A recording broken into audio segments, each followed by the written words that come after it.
Hi, Year 5, more from The Ice Monster by David Walliams.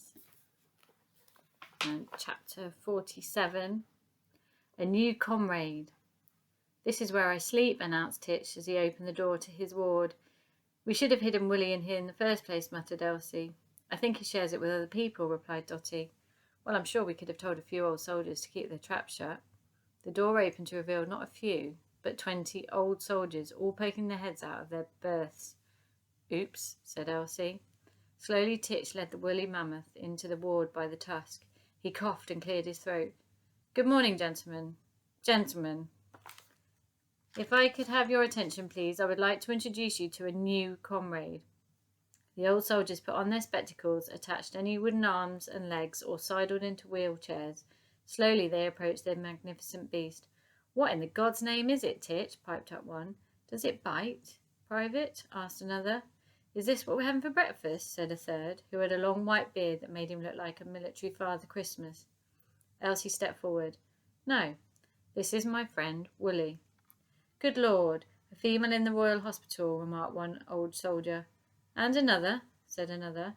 "The hairy elephant thingamy can stay, but they need to go," exclaimed a third. "Hoo!" Willie seemed to hoot in agreement. "3 females in the Royal Hospital," thundered an old soldier. "This is a disgrace. It's worse than the Boer War.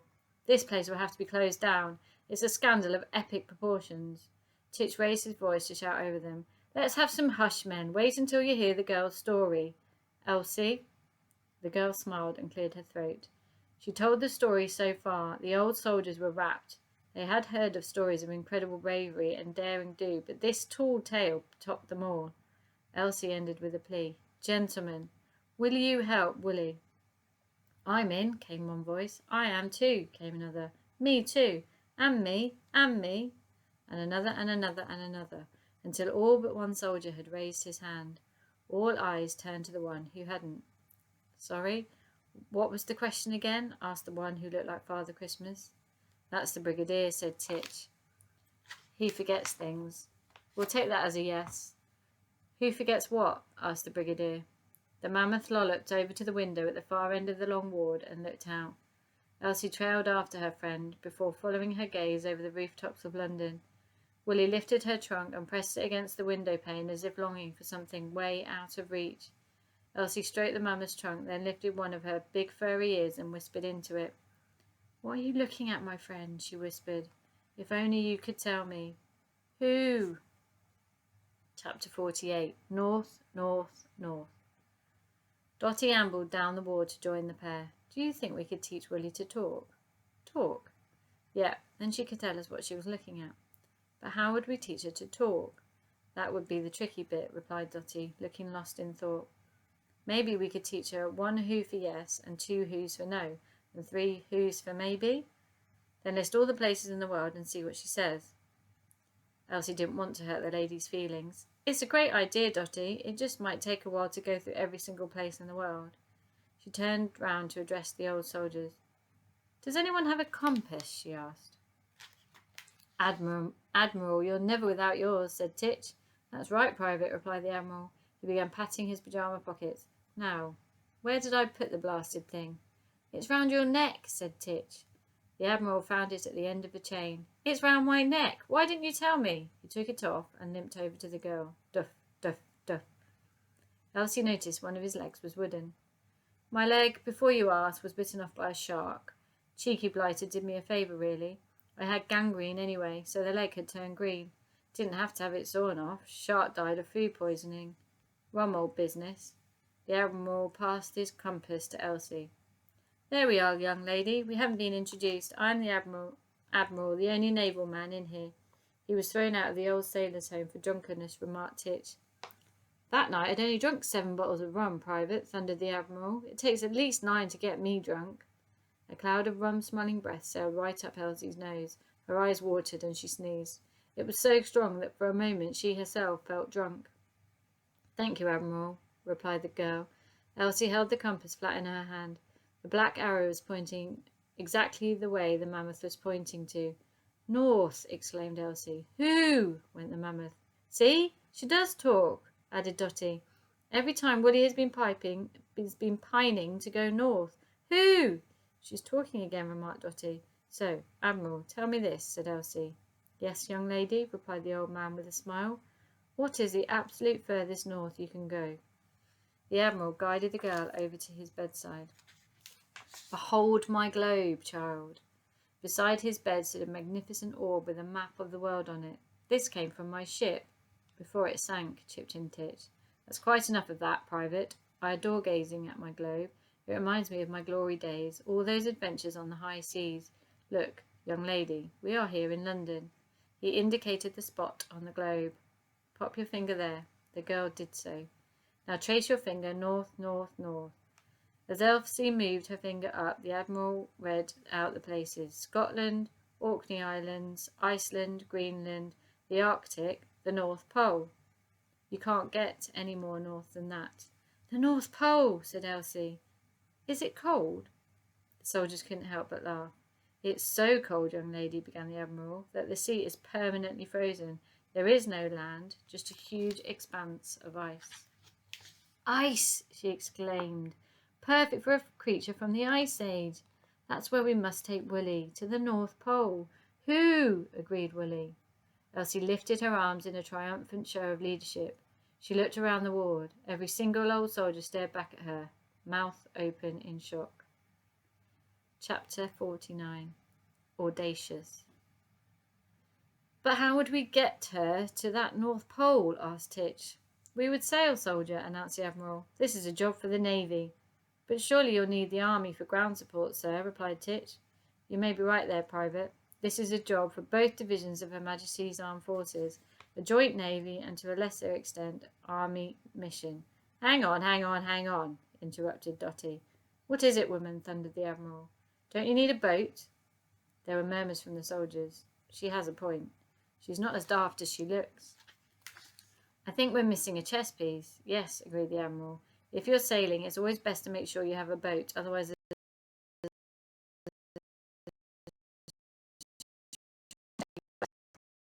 in thought, but Elsie began imagining a theft so audacious it would make the Sticky Fingers gang seem like nuns. You know where there's a boat you can pinch? I know where there's a boat you can pinch, she announced. All eyes turned to her. There were some mocking mumbles from the old men. She's a mere child. The girl knows nothing about boats. This tea tastes of coffee. It is coffee. The Admiral limped over to the girl, his wooden leg thump, thump, thumping on the floor. Duff, duff, duff. Pray tell us, young lady, he began grandly, where is this boat you speak of? The girl consulted the compass to see which was east, then found a window facing in that direction. It's out there, replied Elsie smugly, pointing down towards the River Thames. The old man hurried over to the window, as fast as his leg would carry him. Duff, duff, duff. All the old soldiers followed. They gathered behind the Admiral, eager to see where the girl was pointing. There, said the girl. You can steal HMS Victory. Chapter 50. Relic. The magnificent old sailing ship was now a museum piece, and to celebrate the coming of the new century had been moved from Portsmouth to and moored on the Thames. HMS Victory, announced the Admiral before hooting with laughter. Ha ha ha! Ha ha ha! Chimed the men. Elsie was so annoyed she crossed her arms and gave them all a stern look. What's so funny? She demanded. My dear child, began the Admiral. HMS Victory was Lord Nelson's flagship in the Battle of Trafalgar, all the way back in 1805. She's over 100 years old. She's a relic. So are you, snapped back the girl. But you can still sail, can't you? The Admiral's face soured, but there was a hint of grudging respect in his voice. Feisty one, aren't you? I have been told so, yes. Well, it would be quite an honour to follow in Lord Nelson's footsteps, mused the Admiral. Do you know what, men? I think this young lady might be on to something. Elsie beamed with pride. With respect, sir, interrupted Titch. The military police may have been splattered with mammoth poop, but they will soon be on to us. We need to make a plan, and fast. Yes, announced the girl. Everyone listen to me. The old soldiers were taken aback. Never in their long lives had they taken orders from a little girl, let alone an unwashed urchin like Elsie. Well, young lady, announced the Admiral, we would all dearly love to know your plan. There were murmurs from the men. Yes, we would. A girl with a plan, whatever next. Do you think we'll get a bath today? We don't have much time, Elsie raised her voice. So, gentlemen, please listen. The Admiral sailed in. You heard what the young lady said, men. We don't have much time, so everyone needs to stop talking and listen. Yes, replied Elsie. That includes you, Admiral. There were snickers of laughter from the men. Hee hee hee. Nobody had ever spoken to the Admiral like that, and the man's face was glowing the colour of the Chelsea pensioners' scarlet coats. Right, began the girl. We need 2 divisions. The first men need to make their way along the Thames to where HMS Victory is moored and steal her. Then sail her down here to the hospital. We're just a stone's throw away from the river. The second division needs to raid the larder and gather as many provisions as possible. Admiral? Yes, sir. Madam. Miss, spluttered the old soldier. How long will it take us to sail to the North Pole? The Admiral limped over to his globe. Duff, duff, duff, and traced his finger along the route. Down the Thames, into the English Channel, North Sea, Norwegian Sea, Greenland Sea, Arctic Ocean, and boom, we're there. No more than 3 or 4 weeks. What if I need the loo? Asked Dotty. You go over the side like a sailor, madam, replied the Admiral. It's the only way to go. He still plops out of the window, remarked Titch. It's refreshing. Not for anyone standing below. 3 to 4 weeks, began Elsie. We'll need a lot of food, not least for this one, she added, stroking her prehistoric friend. Who? Agreed Willie. It's going to be very nippy up there at the North Pole, said Dotty. Good point, Dotty. So we'll need all the warm clothes we can get hold of. The Admiral put up his hand, and that is the route.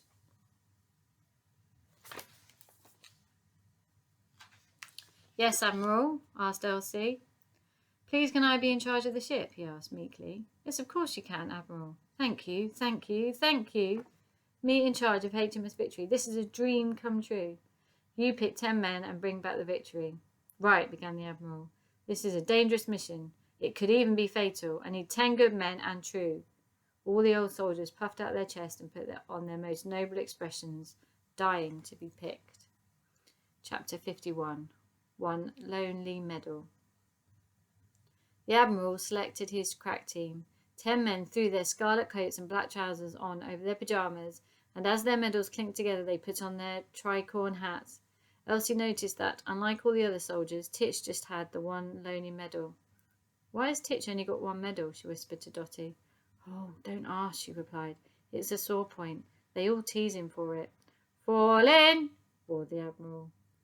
The old soldiers organised themselves into a line. They may all have been battered by age and ill health, but they still stood to attention with the same pride as the first day they signed up. Between them, they had served in the Crimean War against the Russians, battled their way across India and fought the Zulu warriors in Africa. Now they were ready for the adventure of their lives. The Admiral approached the Mammoth and saluted her. We won't let you down, ma'am, Mammoth, he said. Who? replied Willie, lifting her trunk as if saluting back. Now, men, quick, march! With that, he led his men out of the ward. I need to stay here and look after Willie, said Elsie. You, Titch, gather up all the food you can lay your hands on. There must be something Willie didn't eat. Who? I'll do my best, Elsie, replied the private. Thank you, Titch. And Dotty, grab every last hat, glove and coat in here. Load them onto the ship, and then both of you come back and fetch us. Right you are, Titch replied. There were murmurs from the old soldiers. Not sure about Titch being put in charge. He's only a private. Man's only got 1 medal, and that he got for service. He's no hero. This egg is repeating on me. Dotty put a comforting hand on her beloved's shoulder. Don't take any notice. I'll show you, boys, said Titch. Now come on, follow me. With that, he led his comrades and Dotty across the ward and left Elsie alone with her woolly friend. Lock this door, ordered Titch as he reached it. Good thought, replied the girl. I'll knock twice, then you'll know it's safe to open it. Understood.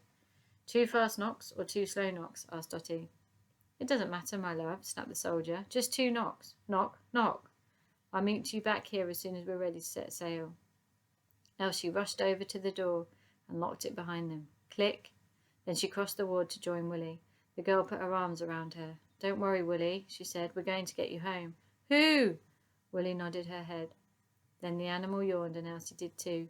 Willie folded down onto her knees and rolled over onto her side before letting out a long, slow sigh. Who? Elsie lay next to her friend, her back nesting up against the animal's belly. The mammoth curled her trunk around the girl and held her tight. This was a world away from the cold tin bath Elsie normally slept in. Together, they closed their eyes. Good night, Willie. Whoo! The pair breathed in and out in time with each other, and soon both had fallen asleep. Little did they know that someone was peering in at them through the window. And I'll leave it there for today and see you soon.